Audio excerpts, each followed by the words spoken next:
সাধারণ বা গতানুগতিক লেখা দিয়ে কখনো অসাধারণ মার্কস পাওয়ার আশা করা যায় না, বরং আপনার লেখার মধ্যে ইউনিকনেস আনতে হবে। প্রশ্ন করতে পারেন কিভাবে ধরুন আপনাকে বলা হয়েছে বাংলাদেশে বর্তমানে ব্যাংক একত্রীকরণ অর্থাৎ অপেক্ষাকৃত দুর্বল ব্যাংকগুলোকে একত্রিত করে একটি শক্তিশালী ব্যাংক তৈরি করার একটা প্রক্রিয়া চলছে। এখন আপনাকে বলা হলো এই ব্যাংক একত্রীকরণের পেছনে কারণগুলো কি, কিংবা ব্যাংকগুলো দুর্বল হচ্ছে কেন, কারণ লিখুন। এখন আপনি সাধারণভাবে যদি লিখেন কি লিখবেন? যে ব্যাংক একত্রীকরণের পেছনে অনেকগুলো কারণ আছে।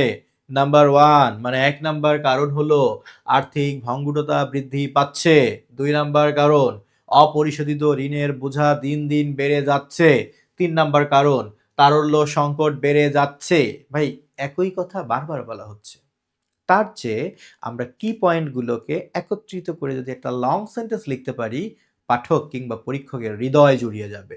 হতে পারে বাক্যটি এরকম: সাম্প্রতিক বছরগুলোতে আর্থিক ভঙ্গুরতা বৃদ্ধি, অপরিশোধিত ঋণের বোঝা, তারল্য সংকট, ভঙ্গুর ব্যালেন্স শিট, কর্মকর্তাদের মধ্যে প্রযুক্তিগত দক্ষতার অভাব, আর্থিক প্রতিষ্ঠানগুলোতে সুশাসনের অনুপস্থিতি, জবাবদিহিতার অভাবের মতো নানা রকম কারণে বাংলাদেশে ব্যাংকগুলোর সক্ষমতার অভাব ও ব্যাংক একত্রীকরণের প্রবণতা বৃদ্ধি পাচ্ছে।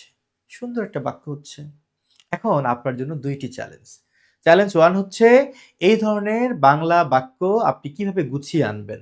আর সবচেয়ে বড় চ্যালেঞ্জ ২ নাম্বারটা হলো যে এরকম যদি বাংলা বাক্য আমি লিখেও ফেলি, বাট ইংরেজিতে আমি লিখব কিভাবে?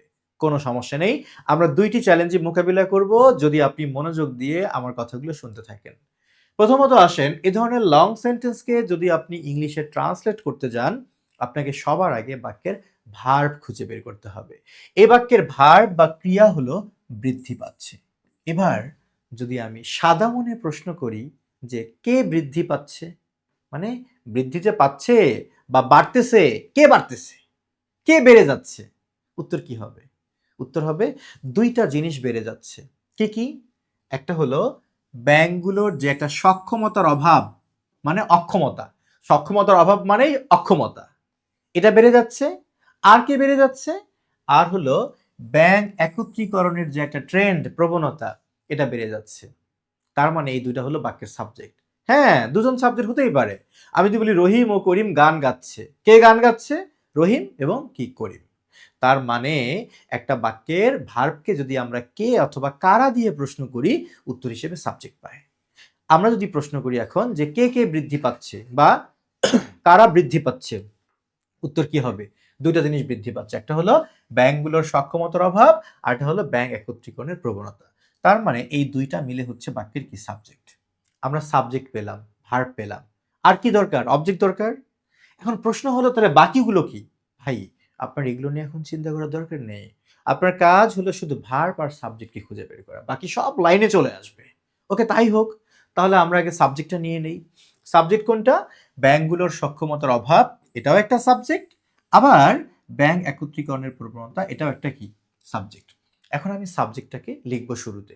সাবজেক্ট তো ২টা, তাহলে আমি কি করব? ধারাবাহিকতা মেনটেন করব। অর্থাৎ যার কথা আগে বলছে সেটা আগে লিখব।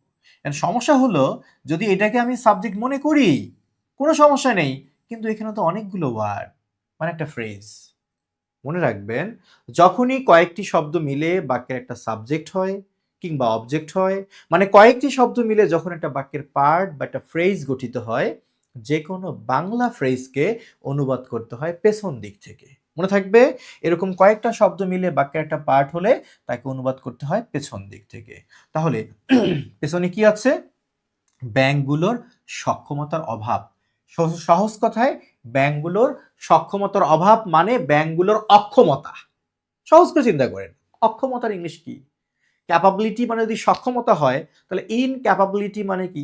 অক্ষমতা। তাহলে আমি লিখে দিলাম ব্যাংকগুলোর। আমি যদি বলি রহিমের অক্ষমতা, কি লিখবো? রহিমস ইনক্যাপাবিলিটি। এখানেও ব্যাংকগুলোর, এর জন্য আমি আগে ব্যাংকস লিখে নিব। দেখেন, আমি যদি এভাবে লিখি ব্যাংকস, তাহলে একটা ব্যাংকের বুঝাবে, কিন্তু এখানে বলছে ব্যাংকগুলোর, তাহলে আমাকে কি করতে হবে? আগে ব্যাংক নাউনটাকে প্লুরাল নাম্বার করে নিতে হবে, ব্যাংকস। তারপর এখানে অ্যাপোস্ট্রফি দিতে হবে। তার মানে যদি কোনো এস যুক্ত নাউনকে আমরা পজিটিভ করতে চাই তাহলে অ্যাপোস্ট্রফিটা এস এর পরে দিতে হবে, এটা মনে রাখবেন। তাহলে ব্যাংকগুলোর অক্ষমতা বা সক্ষমতার অভাব, এক কথা আমি লিখে দিলাম ভাই ইনক্যাপাবিলিটি, অভাব টভাব বাদ, এক কথায় ইনক্যাপাবিলিটি। তাহলে এটা হলো একটা সাবজেক্টের অংশ। ও এর জন্য কি দিলাম অ্যান্ড। এবার আরেকটা সাবজেক্ট কি, ব্যাংক একত্রীকরণের প্রবণতা। এটা তো একটা ফ্রেজ, যখনই কয়েকটা শব্দ মিলে একটা ফ্রেজ আপনাকে অনুবাদ করতে হবে পেছন দিক থেকে। তাহলে আমার পেছনের পার্টটা কি, প্রবণতা। তাহলে প্রবণতার ইংলিশ কি, প্রবণতার ইংলিশ হচ্ছে কি ট্রেন্ড বা টেন্ডেন্সি। এখন আমি লিখে দিলাম যে ট্রেন্ড। আচ্ছা, এবার এই যে র এর ইংলিশ কি, অব। র এর ইংলিশ কি, অব। তাহলে আমি এখানে দিলাম অব। আচ্ছা, মজার বিষয় হলো ট্রেন্ডের পরে আপনি অব না লিখে টুও লিখতে পারেন, বরং অফের চেয়ে টু বেশি perfect. Trend to, trend towards লিখতে পারি আমরা। আচ্ছা, তাহলে টু। এখন কিসের, ব্যাংক একত্রীকরণ। তাহলে আমি লিখব যে ব্যাংক মার্জার বা মার্জ। ব্যাংক মার্জার হচ্ছে ব্যাংক একত্রীকরণ। তাহলে আমি লিখলাম banks incapability and trend to bank merger. আমার কিন্তু সাবজেক্ট লেখা শেষ। এখন আমার কি দরকার, ভার্ব দরকার। What is the verb, verb হচ্ছে বৃদ্ধি পাচ্ছে। বোঝাই যাচ্ছে এটা প্রেজেন্ট কন্টিনিউয়াস টেন্স, কারণ কাজটা চলমান। তাহলে প্রেজেন্ট কন্টিনিউয়াস মানে কি, সাবজেক্টের পরে এম ইজার, তারপর মূল ভার্বের সাথে আইএনজি হবে। তো আমি এখানে কি লিখবো, আমি লিখবো আর। কেন, কারণ সাবজেক্ট তো দুইটা এখানে। আচ্ছা, এবার বৃদ্ধি পাওয়ার ইংলিশ কি, অনেক কিছু হতে পারে। রাইজ থেকে রাইজিং হতে পারে, ইনক্রিজ থেকে ইনক্রিজিং হতে পারে, গ্রো থেকে গ্রোয়িং হতে পারে। আপনি যা ইচ্ছা লিখেন ভাই, না কমলে হলো, বৃদ্ধি যেন পায়। সো আমি লিখে দিলাম রাইজিং, বৃদ্ধি পাচ্ছে। ওকে, আমার সাবজেক্ট লেখা শেষ, ভার্ব লেখা শেষ। এখন আমি এই বাক্যের বাকি অংশগুলো নিয়ে চিন্তা করব যে কোথায় বৃদ্ধি পাচ্ছে। উত্তর হলো বাংলাদেশে। সো আমি লিখে দিলাম ইন বাংলাদেশ, বাংলাদেশে। লক্ষ্য করবেন আমরা কিন্তু এই বাক্যের মূল অংশটুকু বা প্রিন্সিপাল ক্লোজটুকু লিখে ফেলেছি, যে banks incapability and trend to bank merger আর রাইজিং ইন বাংলাদেশ। এখন আসেন কারণ, কেন বৃদ্ধি পাচ্ছে, কেন বৃদ্ধি পাচ্ছে। এই যে ব্যাংক একত্রীকরণের প্রবণতা বৃদ্ধি পাচ্ছে কেন, অনেকগুলো কারণ। এখানে অনেকগুলো কারণ। এখানে বলছে যে আর্থিক ভঙ্গুরতা বৃদ্ধি, অপরিশোধিত ঋণের বোঝা, তারল্য সংকট, ভঙ্গুর ব্যালেন্স শিট, কর্মকর্তাদের মধ্যে প্রযুক্তিগত দক্ষতার অভাব, আর্থিক প্রতিষ্ঠানগুলোতে সুশাসনের অনুপস্থিতি, জবাবদিহিতার অভাবের মতো নানা রকম কারণে। আমরা এখন এই কারণটা লিখে দিব। কিভাবে লিখব, পেছন থেকে অনুবাদটা শুরু করতে হবে। তাহলে নানা রকম কারণের জন্য। এখন বলবেন জন্য তো ওখানে লেখা নেই, লেখা নেই, বাট আপনি ধরে নিতে পারেন যে নানা রকম কারণের জন্যই তো এগুলো হচ্ছে। তাহলে আমি লিখতে পারি ফর ভেরিয়াস রিজনস, নানা রকম কারণের জন্য। আচ্ছা, এইটুক পর্যন্ত আমরা লিখে ফেললাম। এবার আসেন মত। মতর ইংলিশ কি ভাই, মতর ইংলিশ হচ্ছে লাইক, মত। এখন কারণ কি এখানে একটা আছে, না, এখানে অনেক কারণ আছে। তাহলে আপনাকে একটা সিকোয়েন্স মেনটেন করতে হবে, অর্থাৎ যে কারণটা আগে বলতে চান তাকে আগে লিখতে হবে। প্রথমে কোন কারণটা বলছে, প্রথমে হচ্ছে আর্থিক ভঙ্গুরতা বৃদ্ধি, তার মানে আমি এইটুকু ইংলিশ লিখবো। দেখেন এটাও কিন্তু একটা ফ্রেজ, কারণ এরকম কয়েকটা শব্দ মিলে বাক্যের একটা পার্ট মানেই সে একটা ফ্রেজ হবে, আর ফ্রেজ মানে পেছন থেকে অনুবাদ হবে। বৃদ্ধি, বৃদ্ধির ইংলিশ কি, ইনক্রিজ, রাইজ, গ্রোথ, তাই না। তো আমি লিখে দিলাম যে রাইজ কিসের বৃদ্ধি, অব আর্থিক ভঙ্গুরতা। আর্থিকের জন্য আমি দিলাম ইকোনমিক অথবা ফিনান্সিয়াল, ভঙ্গুরতার জন্য আমি দিলাম ফ্র্যাজিলিটি, ভঙ্গুরতা। আচ্ছা, এবার আসেন আরেকটা কারণ, সেটা হলো অপরিশোধিত ঋণের বোঝা। এটা তো একটা ফ্রেজ, আর ফ্রেজ মানে আপনাকে পেছন থেকে লিখতে হবে। পেছনের শব্দটা কি, বোঝা, বোঝার ইংলিশ কি, বার্ডেন।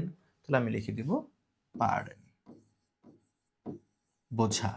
অব কিসের বোঝা, অপরিশোধিত ঋণ, যাকে আমরা বলি নন পারফর্মিং লোন। সো আমি লিখে দিলাম নন পারফর্মিং সংক্ষেপে বলে কি এনপিএল, নন পারফর্মিং লোনস দিলাম, কারণ এরকম ঋণ অনেক আছে। আচ্ছা, এবার আসেন আরেকটা কারণ কি, আরেকটা কারণ হচ্ছে তারল্য সংকট, যাকে আমরা বলি লিকুইডিটি ক্রাইসিস, তারল্য সংকট। এরপর আসেন আরেকটা কারণ আছে, সে কারণটা কি ভঙ্গুর ব্যালেন্স শিট। ভঙ্গুরের জন্য আমি লিখে দিলাম ফ্র্যাজেল ব্যালেন্স শিট, ব্যালেন্স শিট। আচ্ছা, তারপর কি হচ্ছে কর্মকর্তাদের মধ্যে প্রযুক্তিগত দক্ষতার অভাব। এটাও তো একটা ফ্রেজ, কি বলেছি ফ্রেজ মানেই পেছন দিক থেকে লিখতে হবে। তাহলে এই যে অভাব থেকে আপনাকে শুরু করতে হবে। অভাবের ইংলিশ কত কিছু লেখা যায় না, অভাবের ইংলিশের কি অভাব আছে? না, নেই, ল্যাক দিলাম। ওকে, ল্যাক অফ, কিসের অভাব? উত্তর হলো প্রযুক্তিগত দক্ষতার অভাব। তাহলে আমি লিখলাম প্রযুক্তিগত দক্ষতা, আমি লিখে দিলাম যে টেকনোলজিক্যাল স্কিল, প্রযুক্তিগত দক্ষতার অভাব। পেছন থেকে কিন্তু আসবো। এবারে যে মধ্যের ইংলিশ কি? এমন। দুইজনের মধ্যে বুঝালে বিটুইন হয়, আর দুইয়ের অধিকের মধ্যে বুঝালে কি হয়? এমন হয়। সো এখানে দিলাম এমন, মধ্যে। কিসের মধ্যে? কর্মকর্তা। আপনি এখানে পার্সোনাল লিখতে পারেন, অফিসার্স লিখতে পারেন, অফিসিয়ালস লিখতে পারেন।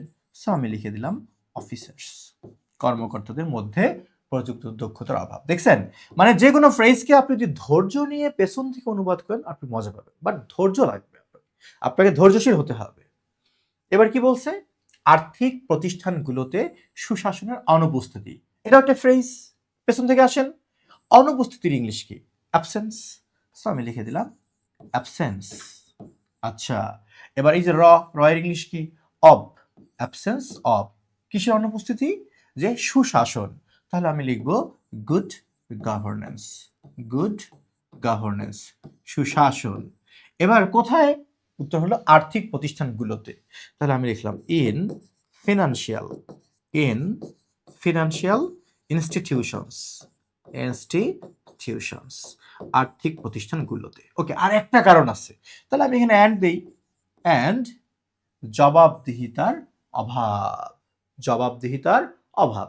অভাবের ইংলিশের কি অভাব আছে? না, অনেক অভাব। আপনি এবার ডেফিসিয়েন্সি লিখেন, অ্যান্ড ডেফিসিয়েন্সি, অভাব। ওকে, কিসের অভাব? জবাবদিহিতার, ডেফিসিয়েন্সি অফ অ্যাকাউন্টেবিলিটি, অ্যাকাউন্টেবিলিটি, জবাবদিহিতার অভাব। এই সব কারণে। সবকিছু লেখা শেষ না, একটা জিনিস বাকি আছে, সেটা সময়, অ্যাডভার্ব অফ টাইম, মানে কখন এই প্রবণতাটা বাড়তেছে। উত্তর হলো সাম্প্রতিক বছরগুলোতে। চাইলে আমরা এটা বাক্যের একদম শুরুতেই রাখতে পারি, মানে আমরা এইখানে লিখতে পারি শুরুতে ইন রিসেন্ট ইয়ার্স, সাম্প্রতিক বছরগুলোতে। তারপর একটা কমা চিহ্ন দিয়ে আমি আমার এই সাবজেক্টটা রাখতে পারি, তখন বিটা স্মল লেটার হবে। লক্ষ্য করেছেন কি সুন্দর একটা বাক্য লিখেছেন? In recent years banks' incapability and trend to bank merger are rising in Bangladesh for various reasons like rise of financial fragility, burden of non-performing loans, liquidity crisis, fragile balance sheet, lack of technological skill among officers, absence of good governance in financial institutions, and deficiency of accountability. শুনুন না, আরেকটা মজার বিষয় আছে, বলে দেই। সেটা হলো, আমরা তো নর্মালি যে কোনো বাক্য লিখতে গেলে কি করি?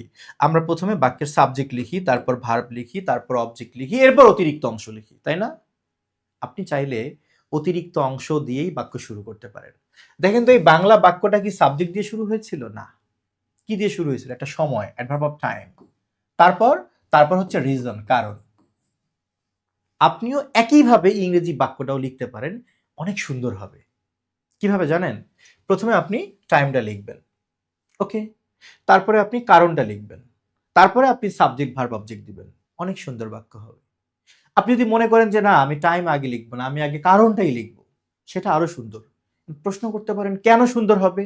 কারণ বাংলা বাক্যে কারণগুলোকে আগে রাখছে। যদি বাংলা বাক্যে কারণগুলোকে ফোকাস করে, আপনি ইংরেজি বাক্যেও আগে কারণগুলো লিখে ফেলবেন, অনেক সুন্দর একটা বাক্য হবে। কিভাবে জানেন? ধরেন আমি যদি বাক্যটা এইভাবে লিখি যে ফর ভেরিয়াস রিজনস, খেয়াল করেন, for various reasons like rise of financial fragility, burden of non-performing loans, liquidity crisis, fragile balance sheet, lack of technological skill among officers, absence of good governance in financial institutions, and deficiency of accountability. এই সব কিছুর কারণে banks incapability and trend to bank merger are rising in Bangladesh in recent years. কি আগেরটা নাকি পরেরটা? এই বাক্য যা লিখেছি তার থেকে যেটা মুখে বললাম সেটা সুন্দর নাকি এটা সুন্দর? দ্রুত জানাবেন, অবশ্যই কমেন্ট বক্সে জানাবেন আগেরটা নাকি পরেরটা, first one or last one, কোনটা আপনার কাছে ভালো লাগছে। এর উপর নির্ভর করবে আপনি আসলে রাইটিং এর আর্ট কতটুকু উপলব্ধি করতে পেরেছেন, অবশ্যই কমেন্ট বক্সে জানাবেন। আরেকটা বিষয় বলে রাখি, এই যে সাজানো গোছানো বাক্য, সাজানো গোছানো করে অনুশীলন, সাজানো গোছানো কোনো নিয়ম ছাড়াই আপনার ভান্ডারে সাবজেক্ট ভার্ব অবজেক্টকে ব্যবহার করেই ট্রান্সলেশন, এই সব কিছুর আয়োজন সম্ভবত বাংলাদেশের একটা প্ল্যাটফর্মেই হয়, সেটা হলো ইএনজি লার্নিং। এটা আমার মুখের কথা না, আপনি খোঁজ খবর নিয়ে জেনে বুঝে দেখবেন ইএনজি লার্নিং। এত এত ঝামেলা, এত পরিশ্রম, এত সুন্দর করে কন্টেন্ট সাজানোর সময় কই সবার ভাই? এটা শুধু ইএনজি লার্নিং করে। সুতরাং যারা মনে করেন যে ইংলিশ ফ্রি হ্যান্ড রাইটিংয়ে বসগিরি করতে চান, তাদের জন্য ইএনজি লার্নিং বেস্ট প্ল্যাটফর্ম। আপনারা নিশ্চয় জানেন রিসেন্ট বিসিএস লিখিত পরীক্ষায় যে এসেগুলো এসেছে আনকমন। কারা লিখছে বলেন তো? ক্যাডার কি হবে না কেউ? হ্যাঁ হবে। কারা হবে? যাদের ইংলিশ ফ্রি হ্যান্ড রাইটিং স্কিলটা ভালো, তারা ওই টপিক সম্পর্কিত যেটুকু আইডিয়া আছে সেটা একদম দুমড়ে মুছলে ইংলিশে লিখে দেবে। কারা লিখবে? এই দুমড়ে মুছলে লিখতে পারবে তারাই যাদের ইংলিশ রাইটিং স্কিল ভালো আছে। সুতরাং বলি কি, ঠাডা পড়া এসে ফোকাস এইসব মুখস্থ না করে চলেন আগে ফ্রি হ্যান্ড রাইটিংটা ভালো করে শেখেন। আপনার যদি English free hand writing skill ভালো থাকে, আপনার পক্ষে বিসিএস লিখিত পরীক্ষায় এসে রাইটিং, ব্যাংকের লিখিত পরীক্ষায় focus writing, argument writing, summary writing, precis writing and any piece of writing হবে আ পিস অফ কেক। খুব সহজ একটা কাজ হবে যদি আপনার রাইটিং স্কিল মজবুত থাকে। শুধু কি তাই, এই বাক্যটা লিখতে গিয়ে কি আমরা অনেক ওয়ার্ড শিখছি না ভাই? নতুন নতুন আপনাকে টপিক বেসড ভোকাবুলারি শিখতে হবে। আমরা আমাদের ইংলিশ ফ্রি হ্যান্ড রাইটিং কোর্সে আপনাকে টপিক বেসড ভোকাবুলারি শেখাবো। বিভিন্ন টপিকের উপর আপনি ভোকাবুলারি শিখবেন, সেগুলোর উপর অ্যাসাইনমেন্ট করে জমা দিবেন, আমরা আপনাকে ফিডব্যাক দিব। কি শিখবেন না? অনেক ভালো শিখবেন।